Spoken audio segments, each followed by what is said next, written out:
This is breaking news from RTV6, working for you. As a parent, when you walk into a situation that you've never seen your child in, it's devastating.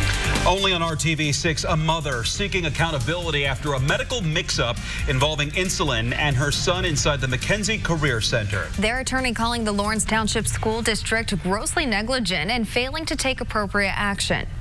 It's a breaking story you will only see on RTV6 2 days after 16 students were mistakenly given insulin shots instead of a TB test.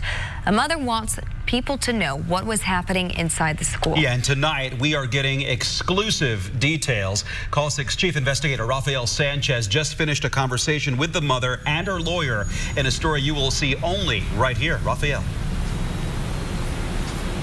Mark and Amanda, good evening. Just finished talking to Cynthia Smith, her son Elijah, and their family attorney, Faith Alvarez. Cynthia telling me that when she heard about what was happening at the McKenzie Center, she rushed to the school, but she had a panic attack when she saw what was before her. Her son Elijah passed out over an insulin overdose.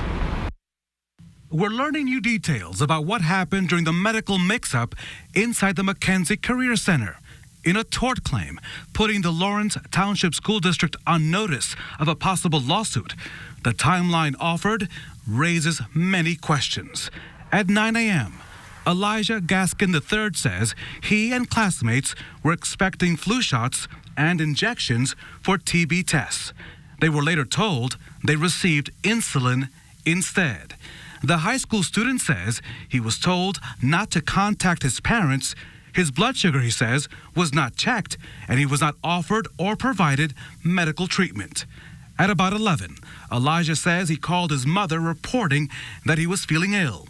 His mother, Cynthia Smith, reports arriving at the school at about 11:15 and found her son lying unconscious in a chair. I didn't think he was dead. I knew he was in a bad situation where he needed help. Not what you expected when you walked into that building. No. I didn't expect to see him laying out like that, no. Knocked him out. Scared me to death. You kept him home for a day? Yes.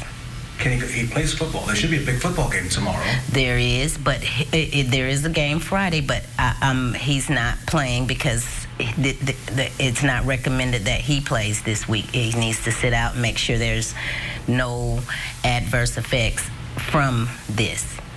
You know, if it was just he didn't pass out from it, then it would be different, but he did.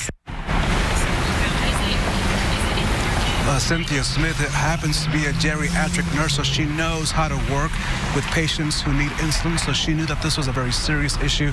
She's asked Elijah for the rest of the week not to sleep with his door closed. She wants to be able to check on him every single minute possible because she's still concerned. For Elijah, he was looking forward to playing a big football game against a big rival in North Central tomorrow. He's already ran for 300 yards. He scored five touchdowns. But tomorrow on Friday Football Frenzy, he'll be on the sidelines because of the effects of the overdose that he experienced at school. Mark and Amanda? All right, Rafael, it's interesting to hear what was going on inside the school from that student's account and from his mother, too. So what comes next here, and especially for Community Health Network? In speaking with attorney Faith Alvarez, she tells me that 2 letters were hand-delivered today. One to the school district there in Lawrence. The other hand-delivered letter went to Community Health. They're hoping to resolve this outside of court. So she's hoping that all sides can get together soon to resolve this away from the legal system. But I must point out, Mark, that right now I'm standing in the shadow of the city-county building. As you know, behind me, there are dozens of courtrooms. And attorney Alvarez says if neither the school district or the hospital come to the table, there are plenty of courtrooms where she can file a lawsuit in the near future. Mark? All right, we'll see what happens. Call 6 Chief Investigator Rafael Sanchez live for us downtown tonight. Thanks, Ralph.